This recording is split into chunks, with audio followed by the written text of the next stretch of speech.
Hi hello, ಇವತ್ತಿನ ವಿಡಿಯೋದಲ್ಲಿ ನಾನು ಗವಿ ಗಂಗಾಧರೇಶ್ವರ ದೇವಸ್ಥಾನಕ್ಕೆ ಹಾಗೂ ಬಂಡೆ ಮಹಾಕಾಳಿ ದೇವಸ್ಥಾನಕ್ಕೆ ಹೋಗಿದೆ. ಹೇಗಿದೆ ಏನು ಮತ್ತೆ ಅದರ ಬಗ್ಗೆ ಪೂರ್ತಿಯಾಗಿ ವಿವರಣೆಯನ್ನ ಕೊಡ್ತೀನಿ. ಎಲ್ಲೂ ಸಹ ವಿಡಿಯೋನ ಸ್ಕಿಪ್ ಮಾಡಬೇಡಿ, ಪೂರ್ತಿಯಾಗಿ ನೋಡಿ. ಮೊದಲಿಗೆ ಹೋಗಿದೆ ನಾವು ಗವಿಪುರಂನಲ್ಲಿರುವಂತಹ ಗವಿ ಗಂಗಾಧರೇಶ್ವರ ದೇವಾಲಯಕ್ಕೆ.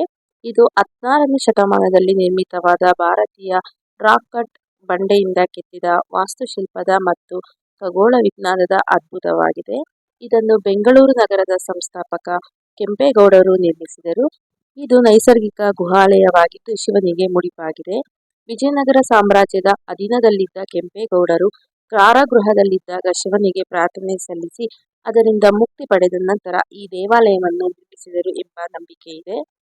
ಈ ದೇವಾಲಯದ ಪ್ರಮುಖ ಆಕರ್ಷಣೆ ಎಂದರೆ ಪ್ರತಿ ವರ್ಷ ಮಕರ ಸಂಕ್ರಾಂತಿಯಂದು ಸೂರ್ಯನ ಕಿರಣಗಳು ಗರ್ಭಗುಡಿಯ ಒಳಗೆ ಹಾದು ನೇರವಾಗಿ ಶಿವಲಿಂಗಕ್ಕೆ ಅಭಿಷೇಕ ಮಾಡುವಂತೆ ದೇವಾಲಯವನ್ನು ವಿನ್ಯಾಸಗೊಳಿಸಲಾಗಿದೆ. ದೇವಾಲಯದ ಮುಂಭಾಗದಲ್ಲಿರುವ 4 ಬೃಹತ್ ಕಲ್ಲಿನ ಡಿಸ್ಕ್ಗಳು ಸೂರ್ಯ, ಚಂದ್ರ, ತ್ರಿಶೂಲ ಮತ್ತು ಡಮರುಗವನ್ನು ಪ್ರತಿನಿಧಿಸುತ್ತವೆ ಮತ್ತು ನಂದಿ ವಿಗ್ರಹಗಳು ಸಹ ಆಕರ್ಷಕವಾಗಿವೆ. ನಮಗೆ ದೇವರ ದರ್ಶನ ಸಹ ತುಂಬಾ ಚೆನ್ನಾಗಿ ಆಯಿತು. ಈ ದೇವಾಲಯದಲ್ಲಿ ಪಾರ್ವತಿ ದೇವಿ, ವಿನಾಯಕ, ಸುಬ್ರಹ್ಮಣ್ಯ, ಗೌತಮ ಮಹರ್ಷಿ, ಭಾರದ್ವಾಜ ಮುನಿ, ಚಂಡಿಕೇಶ್ವರ, ಉಮಾಮಹೇಶ್ವರ, ವಲ್ಲಭ ಗಣಪತಿ, ದುರ್ಗಾದೇವಿ, ಅಗ್ನಿದೇವ, ಸಪ್ತ ಮಾತೃಕೆಯರು, ದಕ್ಷಿಣಾಮೂರ್ತಿ, ಕಾಳಭೈರವ, ವೀರಭದ್ರ, ಲಕ್ಷ್ಮೀನಾರಾಯಣ, ಸೂರ್ಯ ಮತ್ತು ಚಂದ್ರ, ಅಯ್ಯಪ್ಪ, ಆಂಜನೇಯ, ಮಹಾಗಣಪತಿ, ವಲ್ಲಿ ಮತ್ತು ದೇವಸೇನ ಅವರೊಂದಿಗೆ ಸುಬ್ರಹ್ಮಣ್ಯ, ಹೀಗೆ ಸುಮಾರು ದೇವರುಗಳು ಸಹ ಇದ್ದಾವೆ. ದೇವಾಲಯದ ಒಳಗಿರುವ ಅಗ್ನಿಮೂರ್ತಿಯ ವಿಗ್ರಹವು 2 ತಲೆಗಳು, 2 ಕೈಗಳು ಮತ್ತು 3 ಕಾಲುಗಳನ್ನು ಹೊಂದಿದೆ. ದೇವರ ಆರಾಧನೆಯು ಕಣ್ಣಿನ ದೋಷಗಳನ್ನು ಗುಣಪಡಿಸುತ್ತದೆ ಎಂದು ನಂಬಲಾಗಿದೆ. ಮೊದಲೇ ಹೇಳಿದ ಹಾಗೆ ಮಕರ ಸಂಕ್ರಾಂತಿಯ ಸಂದರ್ಭದಲ್ಲಿ ದೇವಾಲಯವು ಸಂಜೆ ಒಂದು ವಿಶಿಷ್ಟ ವಿದ್ಯಮಾನಕ್ಕೆ ಸಾಕ್ಷಿಯಾಗಿದೆ. ಅಲ್ಲಿ ಸೂರ್ಯನ ಬೆಳಕು ನಂದಿಯ ಕೊಂಬುಗಳ ನಡುವಿನ ಕಾಮನಿನ ಮೂಲಕ ಹಾದು ಹೋಗುತ್ತದೆ ಮತ್ತು ಗುಹೆಯೊಳಗಿನ ಶಿವಲಿಂಗದ ಮೇಲೆ ನೇರವಾಗಿ ಬೀಳುತ್ತದೆ ಮತ್ತು ಒಳಾಂಗಣ ವಿಗ್ರಹವನ್ನು 1 ಗಂಟೆಗಳ ಕಾಲ ಬೆಳಗಿಸುತ್ತದೆ. ತಿಳ್ಕೊಂಡ್ರಲ್ಲ ಗವಿ ಗಂಗಾಧರೇಶ್ವರ ದೇವಸ್ಥಾನದ ಬಗ್ಗೆ. ಈಗ ಅಲ್ಲೇ ಪಕ್ಕದಲ್ಲಿರುವಂತಹ ಮಠಕ್ಕೆ ಹೋಗೋಣ ಬನ್ನಿ. ಮಠವನ್ನ ನಾನು ಹೋಗಿರ್ಲಿಲ್ಲ, ಹೇಗಿದೆ ಏನು ಅಂತ.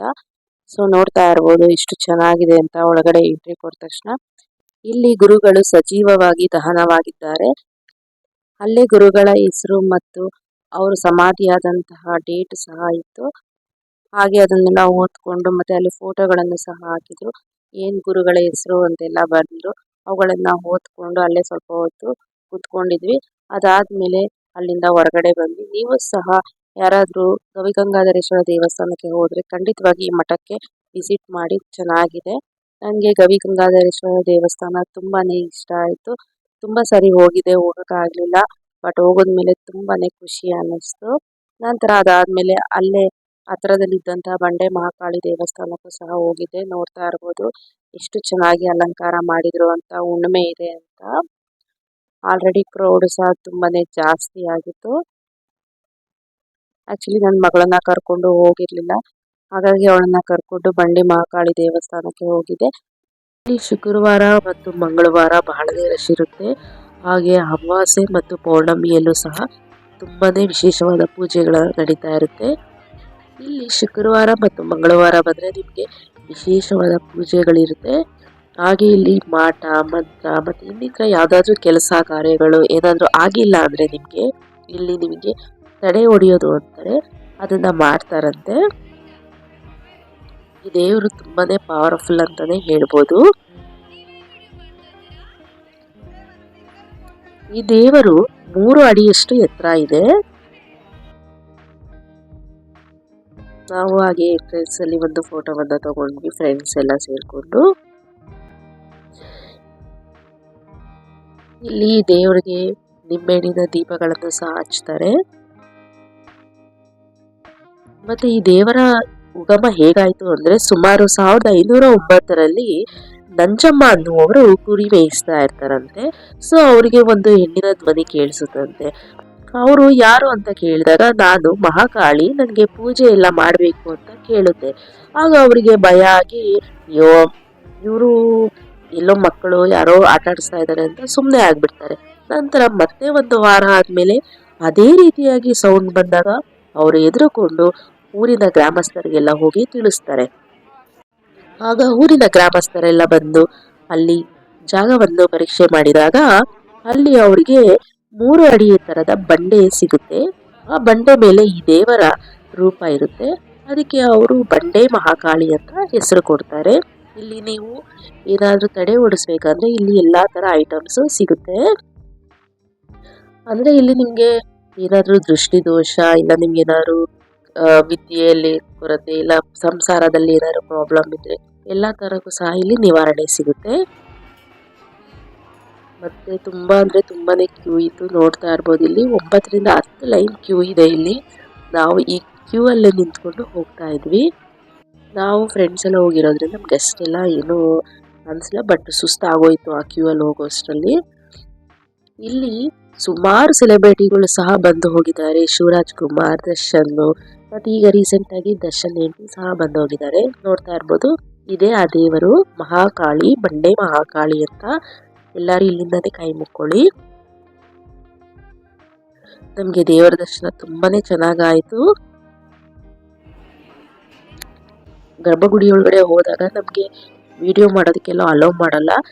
ಬಟ್ ಇಲ್ಲಿನ ವಿಶೇಷತೆ ಏನಂದ್ರೆ ನಮ್ಗೆ ಪಾದ ಸ್ಪರ್ಶ ಮಾಡೋದಕ್ಕೆ ಕೊಟ್ಟಿದ್ರು ದೇವರನ್ನ.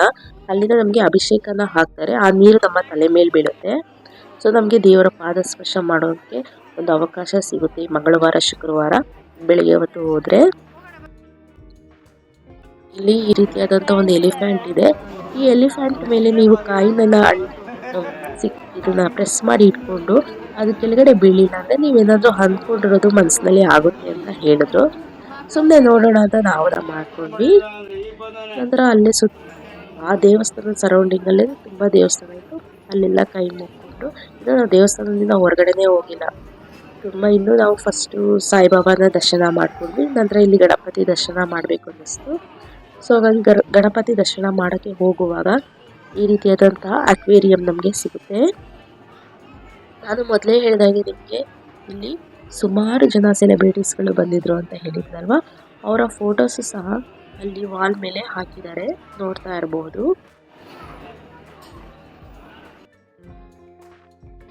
ನಾನು ಇಲ್ಲಿ ತುಂಬಾ ಭಕ್ತರು ಬರ್ತಾರೆ, ಹಲವು ಸಮಸ್ಯೆಗಳಿಗೆ ಇಲ್ಲಿ ಮುಕ್ತಿಯನ್ನು ಸಹ ಪಡೆದಿದ್ದಾರೆ.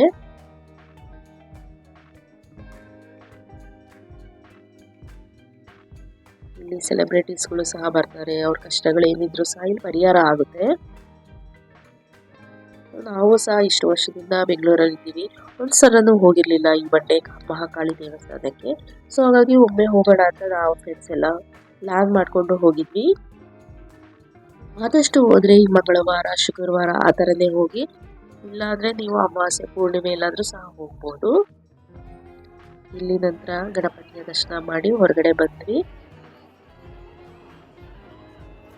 ನೋಡ್ತಾ ಇರ್ಬೋದು ಇಲ್ಲಿ ಮರಕ್ಕೆ ದಾರಗಳನ್ನ ಇಲ್ಲ ಬೀಗಗಳನ್ನೆಲ್ಲ ಕಟ್ಟಿ ಏನಾದ್ರೂ ಅವ್ರ ಸಮಸ್ಯೆಗಳಿದ್ರೆ ಕೇಳ್ಕೊಂಡು ಕಟ್ಕೊಡ್ತಾರೆ, ಒಳ್ಳೇದಾಗುತ್ತೆ ಅಂತ.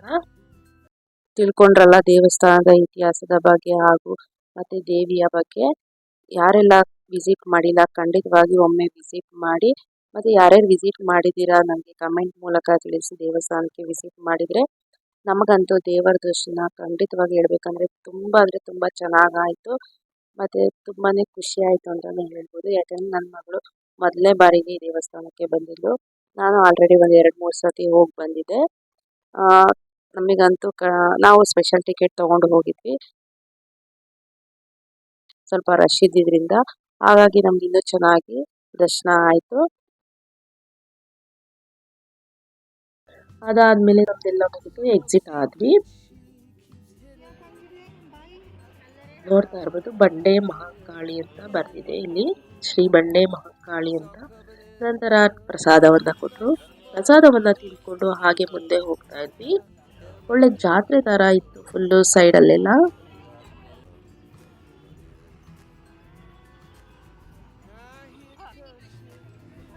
ತುಂಬಾನೇ ಚೆನ್ನಾಗಿತ್ತು. ನೀವು ಯಾರ್ಯಾರು ಹೋಗಿಲ್ಲ ಅಂತ ಈ ದೇವಸ್ಥಾನಕ್ಕೆ ಒಮ್ಮೆನೂ ಸಹ ಹೋಗಿಲ್ಲ ಅಂದ್ಕೊಂಡಿದ್ದೀರಾ, ದಯವಿಟ್ಟು ಒಮ್ಮೆ ಹೋಗಿ ಬನ್ನಿ, ತುಂಬಾ ಚೆನ್ನಾಗಿದೆ. ಇಲ್ಲಿ ಆಪೋಸಿಟ್ ಅಲ್ಲಿ ಒಂದು ದೇವಸ್ಥಾನ ಇತ್ತು, ಹೋಗೋಣ ಅಂದ್ಕೊಂಡ್ವಿ.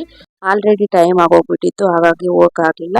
ಆದ್ರೆ ನಾನು ಆಲ್ರೆಡಿ ಆ ದೇವಸ್ಥಾನಕ್ಕೆ ಹೋಗಿದ್ದೆ, ಅದರ ವಿಡಿಯೋನು ಸಹ ಮಾಡಿ ಹಾಕಿದ್ದೀನಿ. ಅದರ ಲಿಂಕ್ ಬೇಕಂದ್ರೆ ನಾನು ಡಿಸ್ಕ್ರಿಪ್ಷನ್ ಅಲ್ಲಿ ಹಾಕಿರ್ತೀನಿ, ಒಮ್ಮೆ ನೋಡಿ ವಿಡಿಯೋನ. ನಿಮ್ಗೆ ಅದರ ಬಗ್ಗೆನೂ ಸಹ ಹಿಸ್ಟ್ರಿಯನ್ನ ಹಾಕಿದ್ದೀನಿ, ಹಾಗೆ ನಾನು ದೇವಸ್ಥಾನದಲ್ಲಿ ಕೆಲವೊಂದು ಫೋಟೋಗಳನ್ನು ತೆಗೆಸ್ಕೊಂಡಿದ್ದೆ. ವಿಡಿಯೋದೊಂದಿಗೆ ಫೋಟೋಗಳನ್ನು ಅಟ್ಯಾಚ್ ಮಾಡಿರ್ತೀನಿ ನೋಡಿ. ಮತ್ತೆ ಇನ್ನು ನನ್ನ ಚಾನಲ್ನಲ್ಲಿ ಸುಮಾರು ಲಾಗ್ಸ್ಗಳು ಮತ್ತು ಕುಕಿಂಗ್ ವಿಡಿಯೋಸ್ಗಳನ್ನು ಅಪ್ಲೋಡ್ ಮಾಡಿದ್ದೀನಿ. ಅವುಗಳನ್ನು ಸಹ ನೋಡಿ ಹೇಗಿದೆ ಕಮೆಂಟ್ ಮೂಲಕ ತಿಳಿಸಿ. ಈ ವಿಡಿಯೋ ಇಷ್ಟ ಆಗಿದೆ ಅಂತ ಅಂದ್ಕೊಳ್ತೀನಿ. ಇಷ್ಟ ಆಗಿದ್ರೆ ನಿಮ್ಮ ಫ್ರೆಂಡ್ಸ್ ಮತ್ತು ಫ್ಯಾಮಿಲಿ ಮೆಂಬರ್ಸ್ ಒಂದಿಗೆ ಶೇರ್ ಮಾಡಿ ವಿಡಿಯೋನ. ಹಾಗೆ ಸಬ್ಸ್ಕ್ರೈಬ್ ಮಾಡಿಲ್ಲ ಅಂದರೆ ಪ್ಲೀಸ್ ಸಬ್ಸ್ಕ್ರೈಬ್ ಮಾಡಿಕೊಂಡು ನಮಗೆ ಸಪೋರ್ಟ್ ಮಾಡಿ. ಹೀಗೆ ಇನ್ನು ಹೆಚ್ಚು ವಿಡಿಯೋಗಳಿಗಾಗಿ ಬೆಲ್ ಐಕಾನನ್ನು ಪ್ರೆಸ್ ಮಾಡೋದನ್ನು ಮರಿಬೇಡಿ. ಹೀಗೆ ನಮ್ಮ ವಿಡಿಯೋಗಳನ್ನು ನೋಡಿ ಸಪೋರ್ಟ್ ಮಾಡಿ. Thank you so much and bye.